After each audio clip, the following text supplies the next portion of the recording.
ভাস্কর্যের মধ্যে কোরআন কি বলছে, কিভাবে পার্থক্য বলে দিচ্ছে কোরআন, এটা আমার কিন্তু বুঝতে পারছি না। মূর্তি, জি জি জি, মূর্তি এবং ভাস্কর্য কি অর্থ এটা দেখার জন্য খুব বেশি দূরে যাওয়ার দরকার নেই। আমাদের বাংলা ভাষায় যতগুলো ডিকশনারি আছে, বাংলা একাডেমি থেকে যে ডিকশনারি লেখা আছে সরকারিভাবে, সংসদ বাংলা সহ যত ডিকশনারি আছে সেগুলো যদি আপনারা একটু স্টাডি করেন, একটু দেখেন, সেখানে মূর্তি এবং ভাস্কর্যের মধ্যে আলটিমেটলি বাংলা ভাষায়ও তেমন কোনো পার্থক্য নেই। মূর্তি যেমন কিছু এই মাটি অথবা পাথর, তারপর কাঠের ইত্যাদি দিয়ে যে কোনো প্রতিকৃতি তৈরি করা হয় সেটাকে যেমন মূর্তি বলা হচ্ছে, সেটাকে ভাস্কর্য বলা হচ্ছে। যারা এটার মধ্যে পার্থক্য তৈরি করতে চাচ্ছে, আমার কাছে মনে হচ্ছে তারা কোথাও ভুল করছেন, ভাষাগতভাবেই তারা ভুল করছেন। পার্থক্যটা মূর্তি এবং ভাস্কর্যে নয়, পার্থক্যটা হলো ভাস্কর্য এবং প্রতিমার মধ্যে। তারা বলতে ভুল করছেন, এটা তাদের আমি অজ্ঞতা বলবো বা অসচেতনতাই বলবো। পার্থক্য রয়েছে একটা, সেটা মূর্তি এবং ভাস্কর্যের মধ্যে নয়, সেটা হলো ভাস্কর্য এবং প্রতিমার মধ্যে। আমরা কখনোই দাবি করছি না যে বঙ্গবন্ধুর প্রতিমা নির্মাণ করা হচ্ছে, আমরা বলছি বঙ্গবন্ধুর ভাস্কর্য নির্মাণ করা হচ্ছে। যাহা ভাস্কর্য তাহাই মূর্তি, যা মূর্তি তাই ভাস্কর্য। হ্যাঁ, প্রতিমা নয়, আমরা তো প্রতিমা দাবি করছি না, ওনারা কথাটা শুধরে নিলেই হয়।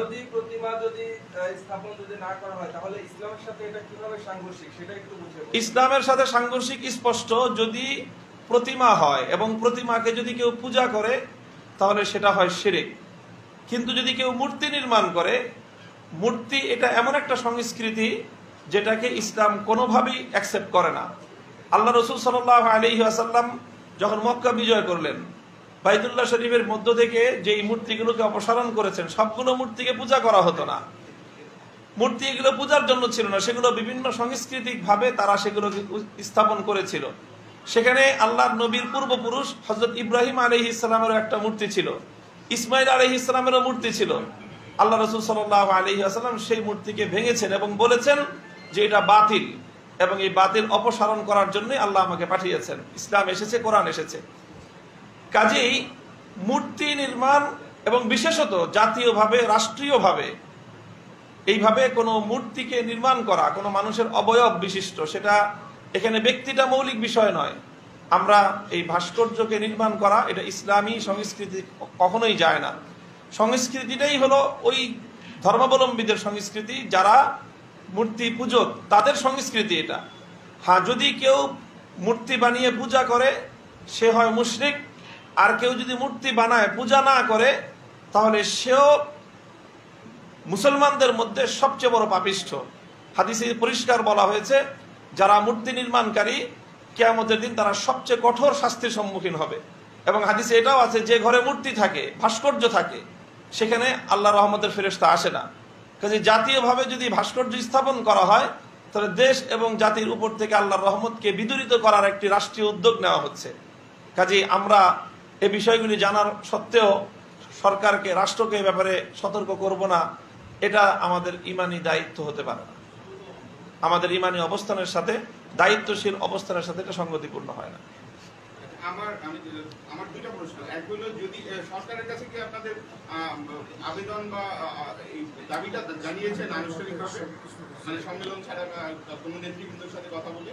আমরা এটা আগেও বলেছি যে আসলে এই মূর্তি সংস্কৃতির বিরুদ্ধে অবস্থান আজকে নতুন কিছু নয়। 2000 সালেও যখন বঙ্গবন্ধুর মূর্তি বিভিন্ন জায়গায় নির্মাণ করার একটা উদ্যোগ নেওয়া হয়েছিল, তখন শাইখুল হাদিস আল্লামা আজিজুল হক রহমতুল্লাহ আলাইহি বলেছেন, সরকারের সাথে আলোচনা করেছেন, সেই সময়টার প্রতিবাদ করা হয়েছিল। থেমিসের মূর্তি যখন সুপ্রিম কোর্টের সামনে বসানো হলো, তখনও এই বিষয়ে আলোচনা হয়েছে এবং সরাসরি দেশের শীর্ষ আলেমগণ প্রধানমন্ত্রীর সাথে সরাসরি কথা বলেছেন। এবং এখন যেটা নিয়ে মূলত আবার নতুন করে পরিস্থিতি উত্তপ্ত হয়েছে, এই ধুলাইপাড়ার ভাস্কর্য নিয়েও স্থানীয় ইমাম এবং আলেম সাহেবান তারা প্রশাসনের সমস্ত জায়গায় আলোচনা করেছেন। সর্বশেষ তারা স্বরাষ্ট্রমন্ত্রীর সাথেও সাক্ষাতের জন্য তাদেরকে টাইম দেওয়া হয়েছিল এবং তারা সেখানে উপস্থিত হয়েছিলেন। দুর্ভাগ্যজনকভাবে তারা স্বরাষ্ট্রমন্ত্রীর সাথে নির্ধারিত শিডিউল নিয়েও তারা গতকালকে ওনার সাথে কথা বলতে পারেননি। অর্থাৎ সর্ব জায়গাগুলোতে আমাদের চেষ্টা অব্যাহত আছে এবং দেশের সকল মহলের, সব চিন্তা দর্শনের ওলামায়ে কেরাম, আলেম সমাজ ঐক্যবদ্ধভাবে এই ব্যাপারে তাদের বক্তব্য চিরে পরিষ্কার করবেন এবং তারা মাননীয় প্রধানমন্ত্রীর সকাশেও তারা যে কোনো উপায়ে তার সাথে সাক্ষাতের মাধ্যমে অথবা অন্য কোনো উপায়ে আনুষ্ঠানিকভাবে তাকে এই বিষয়গুলো অবহিত করার চেষ্টা করবেন। কাজে সেটা চলছে একটা ধারাবাহিকভাবে এবং মাঠে ময়দানেও কথাবার্তা একই সাথে চলছে। আর আমার দ্বিতীয় প্রশ্ন হলো, সরকারের কালকে দুইজন নেতৃত্বস্থানীয় নেতা ওবায়দুল কাদের এবং হানিফ সাহেব বলছে যে আসলে তারা এই আপনাদের দাবির সাথে সহমত বা বঙ্গবন্ধু ভাস্কর্য তারা সরাবে না বা আপনার ভাষার মূর্তি সরাবে না, তখন আপনাদের পদক্ষেপগুলি কি হবে? আমাদের পদক্ষেপ, আমরা রাষ্ট্রের একজন জনগণ হিসাবে আমাদের যে গণতান্ত্রিক এবং সাংবিধানিক যে অধিকার, রাষ্ট্রের যে কোনো সিদ্ধান্তের বিরুদ্ধে প্রতিবাদ জানানো, এটা আমাদের সাংবিধানিক অধিকার, গণতান্ত্রিক অধিকার, রাষ্ট্রের নাগরিক অধিকার। আমরা আমাদের সেই অধিকারের জায়গা থেকে কথা বলতেই থাকবো এবং আমাদের এটা ইমানের দাবি, এবং ইমানের দাবি হিসাবে মূর্তি সংস্কৃতির বিরুদ্ধে আমাদের নীরব ভূমিকা পালন করার কোনো অবকাশ নেই। কাজে আমরা আমাদের কথা বলতেই থাকবো। তবে হ্যাঁ, যেহেতু আমরা তো আমাদের সামর্থ্যের আলোকে করব, রাষ্ট্রের সাথে সরকারের সাথে দ্বন্দ্ব অথবা সংঘাত, যুদ্ধে জড়ানো এটা আমাদের কাজ নয়। আমাদের কাজ হলো প্রতিবাদ জানানো, কথা বলা। আমরা কোরআন সুন্নাহর আলোকে ইসলামের সঠিক বক্তব্য আমরা তুলে ধরবো এবং ইনশাআল্লাহ এই পথ থেকে কোনো হুমকি ধমকি আমাদের বিরুদ্ধে, যে আজকে যুবলীগ এবং ছাত্রলীগকে মাঠে নামিয়ে যেভাবে সন্ত্রাসী কায়দায় আমাদের ধর্মীয় কোরআনের তাফসির মাহফিলগুলোকে বন্ধ করে দেওয়া হচ্ছে, বাধা দেওয়া হচ্ছে, তো কোরআনের কথা বলতে গেলে, হাদিসের কথা বলতে গেলে মূর্তির বিরুদ্ধে কথা বলা ছাড়া কোনো উপায় নেই। কাজেই সেই ক্ষেত্রে আমাদের জীবন গেলেও এই পথ থেকে আমাদের সরে দাঁড়াবার কোনো অবকাশ নেই। আমরা বলবো, তবে আবারও বলছি, আমরা রাষ্ট্র, সংবিধান এবং দেশের শান্তি শৃঙ্খলা। অনেকে বলছে যে মদিনা সনদের আলোকে দেশ চলবে বা চলা উচিত। আপনারা এখন তো মানে রাষ্ট্রীয় সংবিধান অনুযায়ী মদিনা সনদের আলোকে চলতে আপনারা আসলে কি পদক্ষেপ নেবেন, বা আসলে এটা কি সম্ভব বাংলাদেশের প্রেক্ষাপটে মদিনা সনদের আলোকে? মদিনা সনদের আলোকে রাষ্ট্র পরিচালনা তো সম্ভব হবে না, কেন? অবশ্যই সম্ভব।